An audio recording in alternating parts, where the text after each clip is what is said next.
Okay guys, ito na po ang kulungan ng aking sirama. So simpleng gawa lang mula sa plywood at light materials.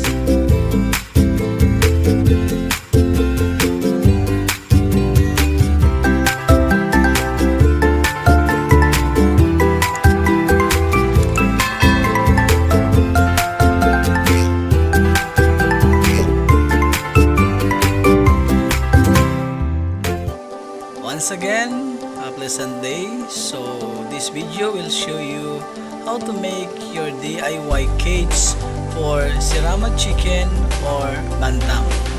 A step-by-step process on how to make a SERAMA cage.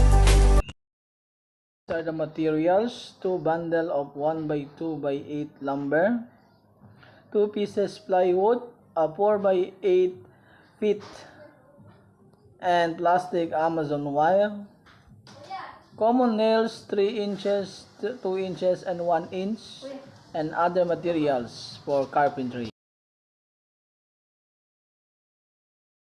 So before we start making our DIY SERAMA cage, so please don't forget to subscribe, like, and comment to this channel.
So ito yung updated na housing ng SERAMA. So 4 by 6 4 sa taas, 6 with this 4.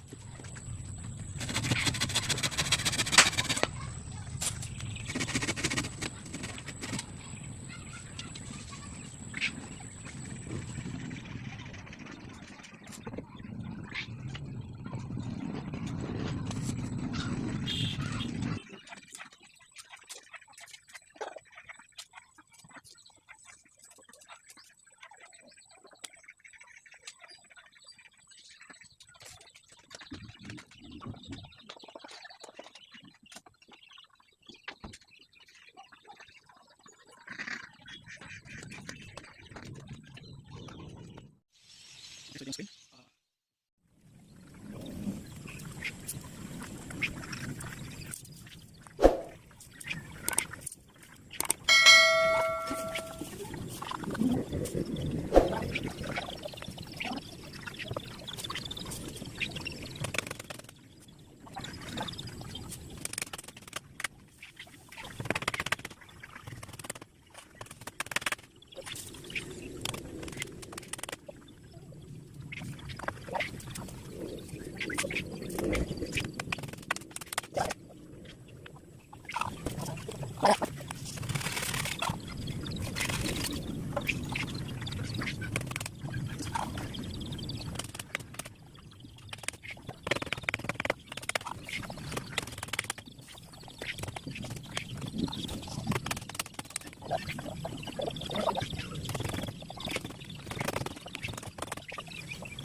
Okay, finally tapos na.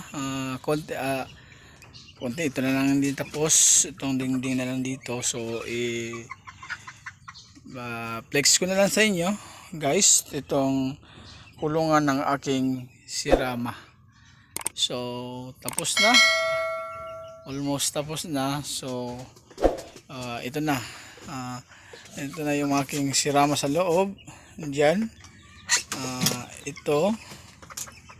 Okay, yun sa loob ang kanyang hen. Ito naman yung bago kong biling dalawang tutubilain na sirama. Diyan, puro hen yan siya. Magkapatid, hanapan ko pa ng pares. So ito yung pagkain nila. Pero mix ko ng itong salto. Baby stock developer ng Pilmico.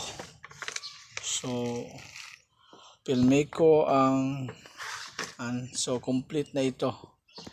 Okay, so ito na yung ating kulungan ng ating sirama. So hopefully makaproduce tayo ng magandang breed ng sirama. So dito lang muna. So happy farming. Thank you. And don't forget to subscribe, like, and comment this video. Once again, thank you and more power.